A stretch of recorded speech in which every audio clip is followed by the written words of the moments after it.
amazing.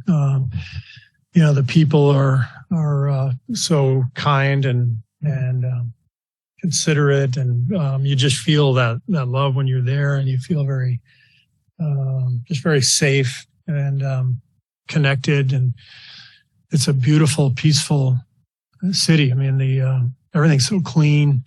There's a park across the street from our hotel. It was probably the most beautiful park I've ever seen in my life. So it's just the overall experience was fantastic, and playing a couple games was good for our team. And, we got a good foundation to really get camp started from here. So very successful trip. Do you keep up to date as much as possible with all the contract potential talks that are going on in the next few weeks? Do you stay away from it? Yeah.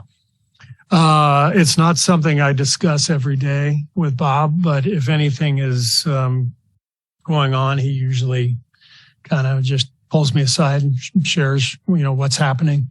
So, Bob and I haven't talked about it in a week or so. I know usually this stuff, as far as Jordan is concerned, it always goes to the last second with all these extensions, rookie extensions. So, but with the other guys, those extensions could happen at any time. So there's not a deadline on anything. And so I don't pay much attention to it. That's Bob's job. But if there's anything that's pressing or that comes up, he'll let me know. Hey, Steve, what enticed you guys to bring in Ty Jerome, and, how do you view his game? Well, it's a unique opportunity. He's a big point guard, legit 6'6", really good passer. I think we were interested in a more pass-first point guard. Letting Mac go was tough. I love Mac, and I think he's an NBA player. But I think for our roster, we needed more of a pass first guy. And Ty is a very intriguing player because of his size and his ability to see over the top of the defense, his pick and roll play. So it's a great opportunity for us to get a look at him and for him to play with our guys. You had three, I guess we'll say rookies. I'm looping James into that last year. James obviously didn't play. The other two were very fringe rotation. This season, those three are going to play, and then you have two rookies behind them. How does that change the dynamics and I guess the player development plan? Like, how different is this season in that respect compared to last season? I guess the biggest difference is,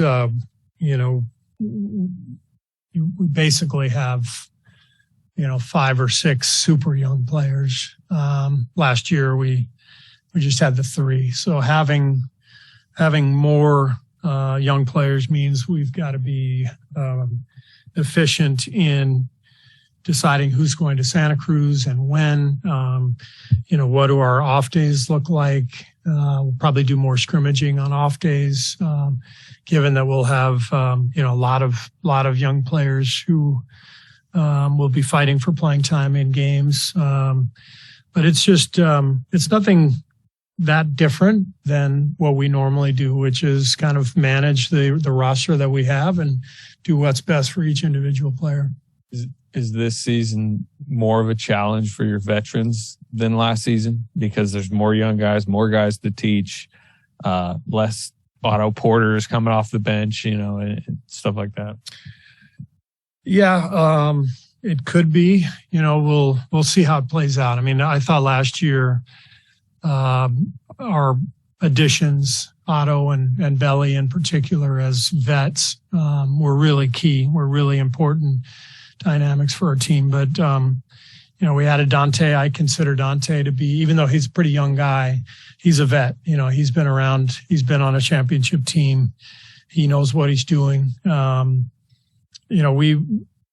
This team will take shape as we go, and that's kind of what makes coaching fun is, you don't know exactly what you have until a couple months into the season, and things tend to become clearer as you go because players, either earn time or show that they're not quite ready yet. And you factor all that stuff in, and And then you try to put together a program that reflects all that.